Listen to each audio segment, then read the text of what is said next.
শীতের সকালে দেরি করে ঘুম থেকে উঠেও ঠান্ডা মাথায় যেভাবে তাড়াতাড়ি অথচ গুছিয়ে কাজ করে নিই।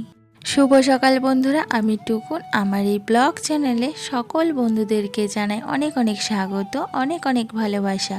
তোমরা সবাই কেমন আছো?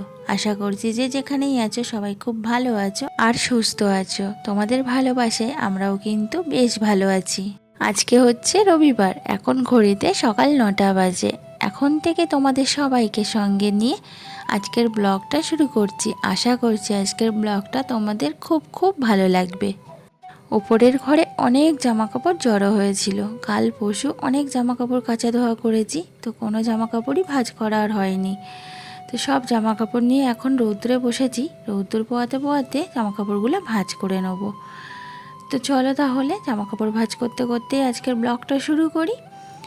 তো এখানে দেখো আমি জামাকাপড়গুলো সব একে একে ভাঁজ করে নিচ্ছি।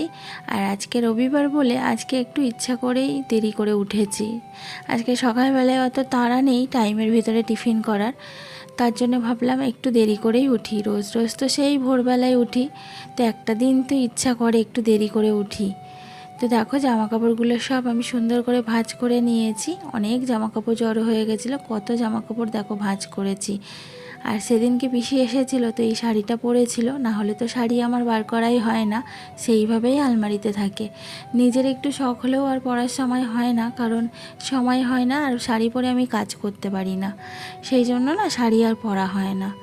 জামা কাপড়গুলো ভাঁজ করে ঘরে চলে এলাম। রৌদ্র থেকে কিছুতেই উঠতে ইচ্ছা করছিল না, মনে হচ্ছিল রৌদ্রে আরেকটু বেশিক্ষণ বসে থাকি। তো অনেক কাজ পড়ে আছে, রৌদ্রে বেশিক্ষণ বসলে তো আমার কাজগুলো হয়ে যাবে না। তো উঠে এসে দেখো আমি ওপরের বিছানাটা গুছিয়ে নিচ্ছি। আর বিছানার উপরে দেখো দুষ্টু বই, খাতা, পেন্সিল বক্স, ব্যাগ সব কীভাবে ছড়িয়ে ছিটে রেখেছে। সব এখন আমি একটা একটা করে গুছাবো, তারপর বিছানার চাদরটাকে ঝাড়বো, তারপরে ঘরটাকে ঝাড় দেবো। শুধু আজকে বলে না, প্রত্যেকটা দিন আমাকে বিছানার ওপর থেকে সব একটা একটা করে সরিয়ে তারপর বিছানা গোছাতে হয়। তো আজকেও দেখো একটা একটা করে সব বিছানা থেকে সরালাম, তারপরে এই যে বিছানাটা এখন আমি গুছিয়ে ঝেড়ে নিচ্ছি। বাড়িতে একটা বাচ্চা থাকলে কতটা যে এক্সট্রা কাজ করতে হয় সে যাদের বাড়ি বাচ্চা আছে তারাই একমাত্র জানে।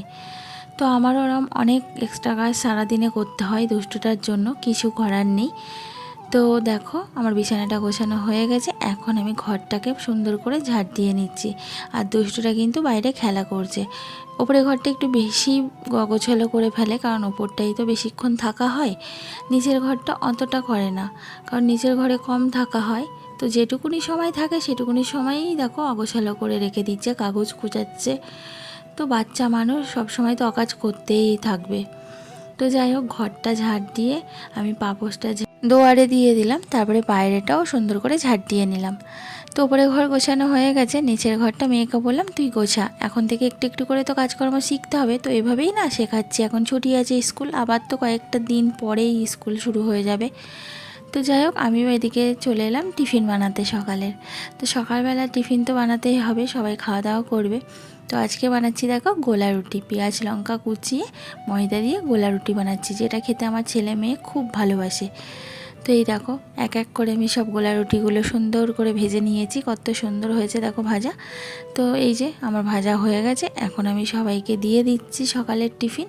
এখন কিন্তু 10:30 বাজে। তো ভেবেছিলাম চাউমিন করব, তো চাউমিন কিনতে গিয়েছিল মেয়ে, দেখে দোকান বন্ধ, তার জন্য আর চাউমিন করা হলো না। তো গোলা রুটি বানিয়ে সবাইকে খেতে দিয়ে দিলাম। আর এদিকে আমি ভাত নিয়ে বসে পড়েছি রৌদ্রে, ঠান্ডা ভাত, কালকের ঠান্ডা ভাত ছিল আর বাঁধাকপি চচ্চড়ি করেছিলাম সেটা ছিল। তো সেটাই এখন খেয়ে নিলাম। খেয়ে নিচে এসে এখন দুষ্টুটাকে স্নান করে রেডি করিয়ে দিচ্ছি, দুষ্টুটা ড্রয়িং ক্লাসে যাবে। তো ওকে জামা কাপড় পরিয়ে দিচ্ছি, স্নানটাও নিজে নিজেই করে নিয়েছে। এখন গা হাত পায়ে একটু ময়েশ্চারাইজার মাখিয়ে দেবো। তো জামা পরাবার আগে না আমার মনে ছিল না, তো জামা পরাবার পর মনে পড়ছে ময়েশ্চারাইজার লাগানো হয়নি। আর দুষ্টরা বলছে কী করে মাখাবে, আমার তো জামা পরানো হয়ে গেছে।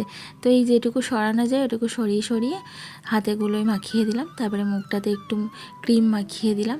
শীতকাল এতই একটা বাজে জিনিস, যদি একটু ক্রিম ময়েশ্চারাইজার নাই মাখো তাহলে মুখ হাত যেন এমন খসখসে হয়ে যায়, কেমন একটা লাগে দেখতে।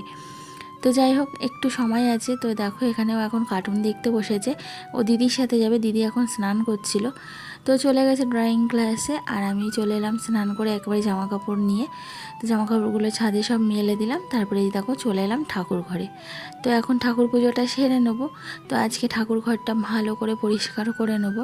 তোমাদের তো বলেছি প্রত্যেক দিন তো আমার সম্ভব হয় না পুরো ঠাকুর ঘরটা পোছা, তো যেদিনকে সময় পাই সেদিনকে আমি পুছে নিই। তো আজকে একটু হাতে সময় আছে, তো আজকে দাদাভাই বাজারে গেছে বাজার করতে, আজকে আমি আর যাইনি, কারণ আমি গেলে না বড্ড দেরি হয়ে যায়, এসে তাড়াহুড়ো করে রান্না বান্না করা, পুজো দেওয়া, অনেকটাই দেরি হয়ে যায়, আর সব কাজে যেন তাড়াহুড়ো লেগে যায়। তাই জন্য আজকে দাদাভাইকে বললাম তুমি যাও, আজকে আমি আর যাব না, তুমি যা ভালো বোঝো তাই নিয়ে আসো। তো দাদাভাই গেছে, আর আমি আজকে এই যে ঠাকুর ঘরটা পুরোটাই এখন পুছে নিচ্ছি।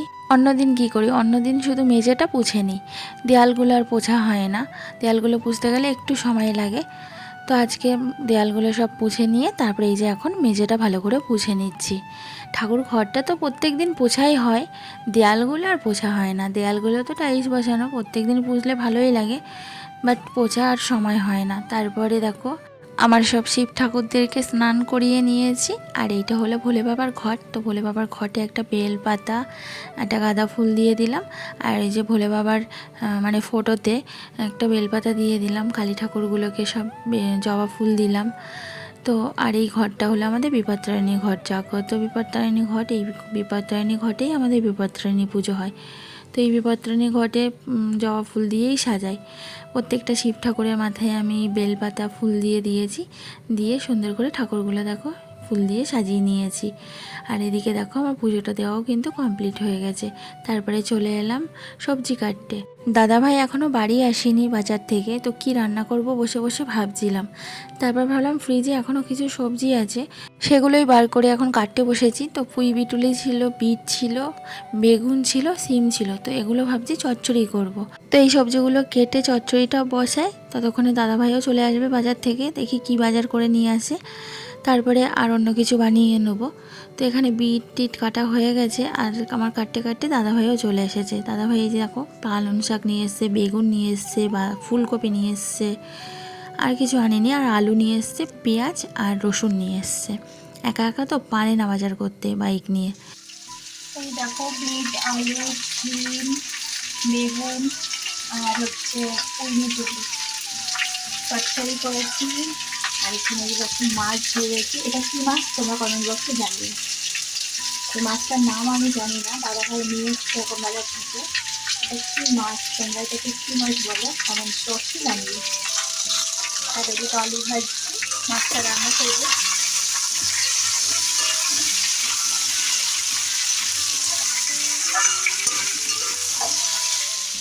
বাড়ির পাশে যে দোকান থেকে আলু পেঁয়াজ রসুন নিই, সেই দোকানদারটা না কোথায় ঘুরতে গেছে। তো দাদাভাই বাজার থেকে নতুন আলু এনেছে। নতুন আলু না একদম খেতে পারি না আমি, তাই জন্য দেখো কত অল্প আলু দিয়েছি, নাহলে কিন্তু আরেকটু বেশি আলু দিতাম। তো মাছটা দিয়ে আলু দিয়ে নাকি এরকমভাবে মাংসের মতো করে রান্না করতে হবে দাদাভাই বলল। মাছটা না আমি ঠিকঠাক চিনি না, আর মাছটা না আমার রান্নাও করা জানা নেই।